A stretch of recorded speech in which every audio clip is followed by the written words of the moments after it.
Bienvenida al coronel Renato González, director del Instituto de Seguridad Social de la Policía Nacional. Coronel, qué gusto verlo. ¿Cómo está, coronel? ¿Cómo está, Renato? ¿Qué tal? Buenos días, Enrique, Ramiro, y un saludo cordial a todos quienes nos escuchan a nivel nacional e internacional. Coronel, veíamos hace un par de semanas cómo han contratado los servicios de un bufete de abogados para manejar el tema internacional. Bueno, en el informe del presidente de la República hizo alusión precisamente a esta recuperación de 300 millones de 900 millones que se calcula es el perjuicio a la Policía Nacional del Ecuador. En este caso, coronel, puntualicemos sobre esta firma de abogados que entiendo ya está trabajando para seguir recuperando dinero de la ISPOL, coronel. En primer lugar, nosotros tenemos que ser muy agradecidos con la labor que ha realizado el señor presidente constitucional de la República en apoyo directo a estas tareas de recuperación. Cuando narrábamos el caso ISPOL, decíamos que era un claro ejemplo de crimen organizado, político, económico, transnacional, y resaltábamos el factor político porque si fue necesario para el atraco, también es indispensable para la recuperación.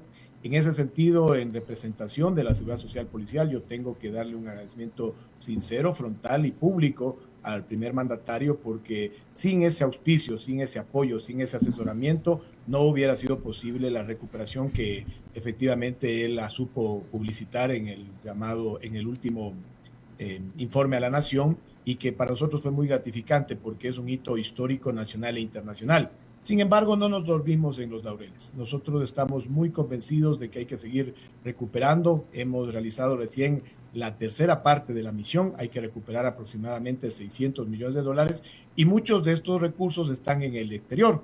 Es por eso que meses atrás se realizó un proceso de selección de cuál sería el consorcio más adecuado, llegándose a determinar por parte del Consejo Directivo en el tema de Expertise Gideon Fisher, que es un consorcio con sede en la Florida, pero que inicialmente está radicado en Tel Aviv, en Israel. Entonces, la intención es, a través de ellos, que son abogados con varios asociados a nivel internacional y también que cuentan con el concurso de una empresa especializada en el rastreo y recuperación de capitales, inclusive del terrorismo, lograr ubicar los recursos que le pertenecen al ISPO. Correcto, coronel. O sea, es interesante lo que señala, ¿no? Y escuché bien, creo. Ellos son expertos en recuperar incluso capitales producto del terrorismo. ¿Es así, coronel?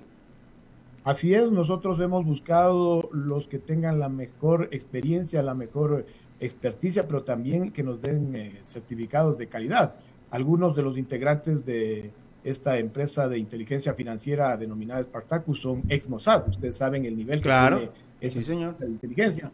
Pero es que con ellos tenemos que reforzarnos para combatir a estos fascinerosos que le atracaron al ISPO. Coronel, veía parte en las noticias de la semana pasada, si mal no recuerdo, ¿por qué uno de los implicados en este caso, entiendo que ya se había pedido, y sobre todo el estado de la Florida había solicitado que ya se lo lleve hacia el estado de la Florida? Creo que era en el mes de mayo, pero lo pospusieron, coronel. ¿Por qué? ¿Por qué fue esto?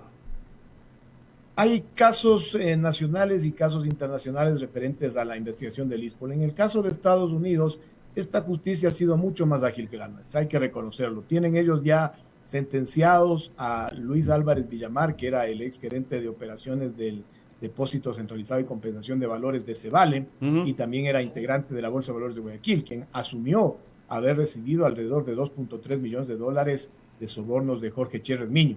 Él fue sentenciado a una pena de 5 años, de los cuales deberá cumplir 3 en prisión y 2 años en una libertad condicionada. Lo mismo sucede con John Robert Luzuriaga Aguinaga, que era el exdirector de riesgos del ISPOL, quien asumió haber recibido 1.4 millones de dólares de sobornos de Jorge Cherres y recibió una pena cercana a los 8 años, de 2 composiciones diferentes, 5 años en prisión y 3 años en libertad condicional.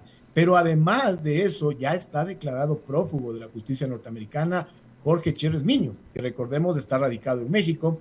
Se iniciaron ya las labores de su extradición La Cancillería ecuatoriana semanas atrás ya le entregó a la Cancillería mexicana el pedido formal de extradición.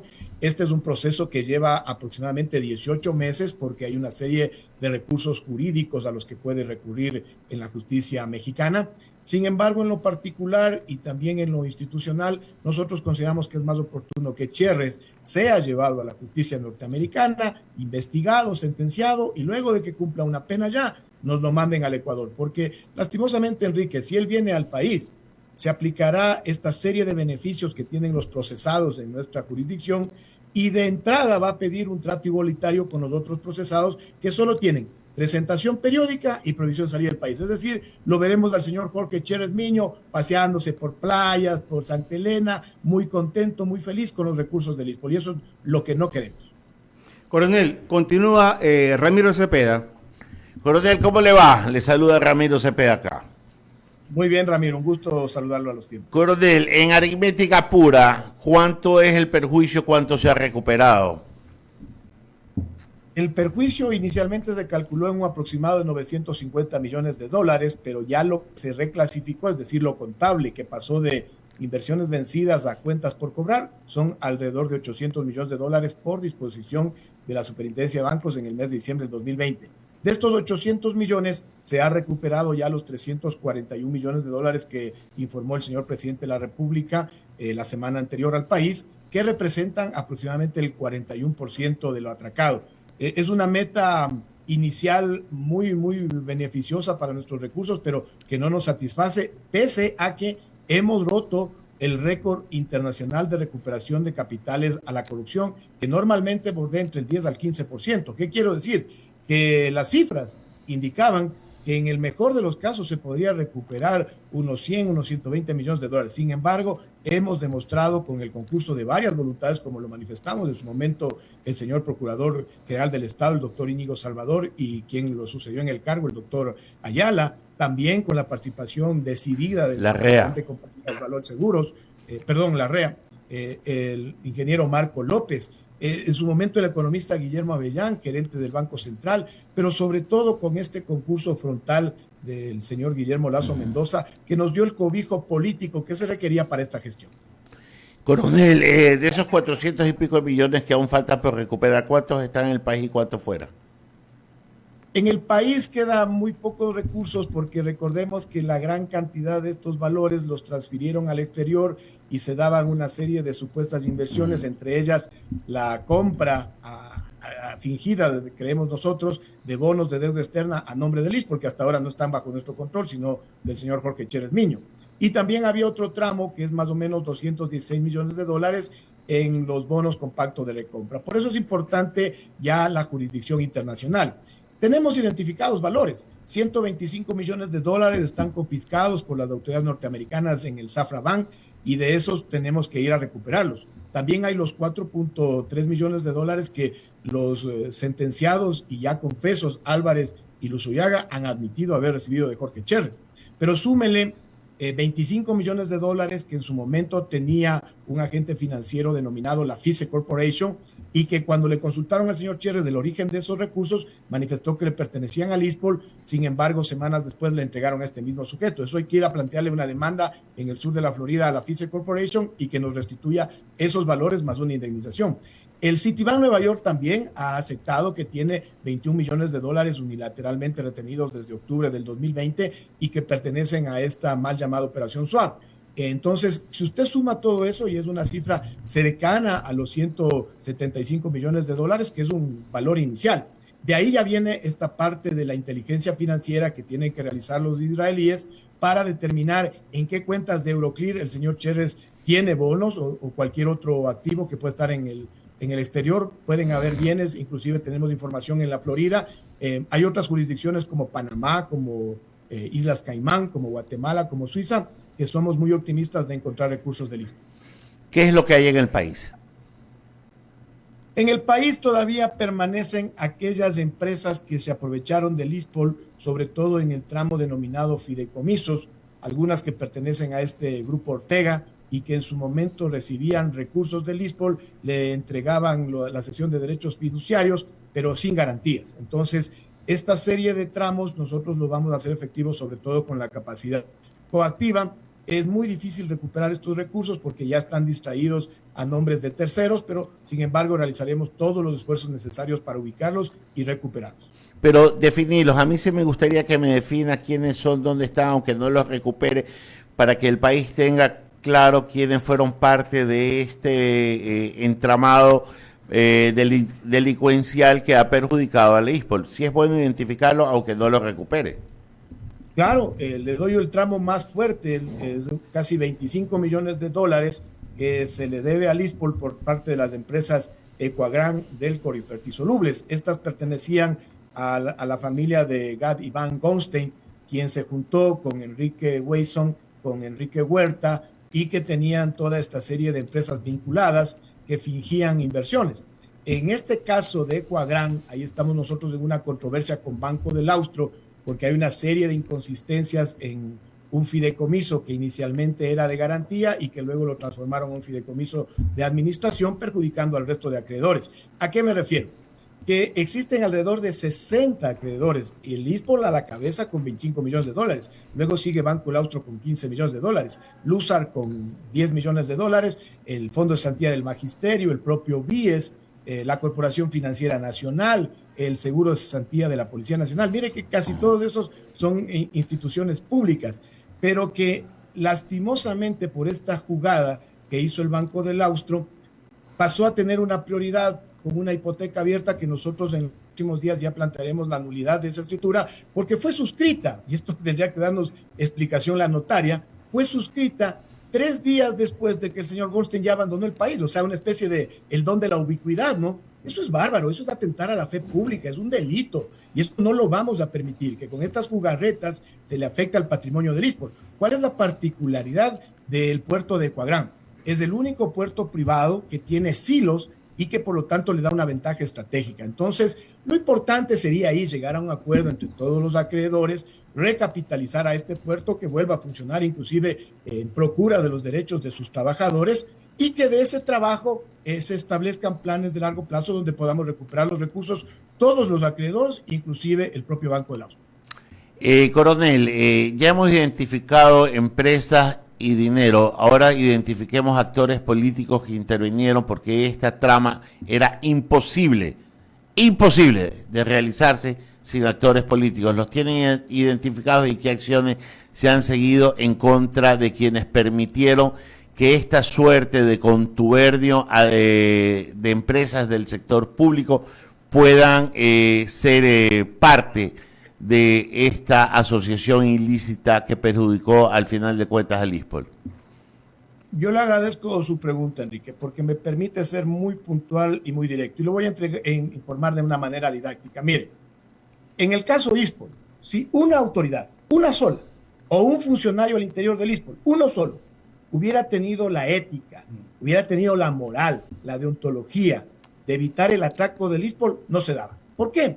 Porque claramente al interior del ISPOL estaban coludidos ejecutivos, pero con instituciones externas al ISPOL. Me refiero a la Superintendencia de Compañías, Valores y Seguros, a la Superintendencia de Bancos, al propio Banco Central, al Ministerio de Economía y Finanzas. Y vamos a explicarlo de una manera didáctica. Si ahora, para recuperar los 341 millones de dólares y sobre todo el tramo de la mal llamada Operación Swap, cuyo remanente cercano a los 300 millones de dólares permanecía en el Banco Central, pero en la cuenta de Nats Junco, que es una filial del Citi, se requirió el concurso positivo de la Superintendencia de Compañías, Valores y Seguros, de la Procuraduría General del Estado, del propio Banco Central y, como lo he dicho yo, inclusive con el paraguas, con el cobijo de la Presidencia de la República. Hay un dicho que manifiestan los abogados muy normal: en derecho se deshace como se hace, es lo mismo. O sea, si ahora para el bien fue necesaria la voluntad de esas autoridades, en el pasado, en su momento, la pregunta es, ¿qué hizo la señora Suad Mansur, compañera de universidad del señor economista prófugo de la justicia, Rafael Correa Delgado? ¿Qué hizo en su momento el señor Pedro Solines, superintendente de bancos, y me parece que ahora ganó la alcaldía de Milagro? ¿Qué hizo en su momento el señor Diego Martínez, gerente del Banco Central, que permitió que esta operación SWAP, por la cual el ISPOL perdió $300 millones, sea registrado de manera manual bajo el pretexto que el sistema informático ese día falló, algo impresentable e injustificable. ¿Qué hicieron las autoridades del Ministerio de Economía y Finanzas del señor Patricio Rivera Llanes, cuya hermana Grace Rivera Llanes viajó a Nueva York a dar el visto bueno para esta mal llamada Operación SWAP? ¿Qué hizo la señora Madeleine Abarca, que también viajó en su momento a Estados Unidos a dar la anuencia para esta operación? William Vázquez, que está prófugo por el caso de Petroecuador y que era funcionario del Ministerio de Economía y Finanzas. Y el listado puede ser interminable. En su momento lo hemos manifestado y por eso yo me he granjeado la mala voluntad, la animadversión y hasta la persecución de un sujeto peligrosísimo para el país, como el exministro del Interior, Ricardo Serrano Salgado. Que me dirán ustedes, ¿pero qué participación tiene él en el caso ISPOL? Sencillo, pues. Su actual esposa, que en su momento fue la directora administrativa del Ministerio del Interior, la señora María Paula Christiansen, en el año 2018 recibió del señor Jorge Cherres Miño la bicoca de $327,000. ¿A cuenta de qué? Y esa es la actual esposa de este sujeto que es abogado en el Ecuador y que pasa en Estados Unidos sin poder ejercer la profesión. ¿De qué vive si no tiene ni siquiera una pensión de por vida? Esas son las preguntas que lastimosamente son incómodas para los políticos, pero que hay personas que tenemos que decirlas. Coronel, ¿y si tiene nombres, qué acciones han ejercido en contra de esos nombres que ha citado? Ese es otro tema y le explico las razones. Cuando usted habla de un crimen organizado político, económico, transnacional, lastimosamente hay que comprender que la verdad histórica, la que le acabo de narrar, con nombres, con señas, no necesariamente es la verdad procesal. ¿Cuál es la diferencia? La verdad procesal es la que la Fiscalía, a través de su investigación, que la dirigen ellos, puede llegar a un juzgado, a un tribunal, a presentar pruebas de cargo en contra de estos sujetos.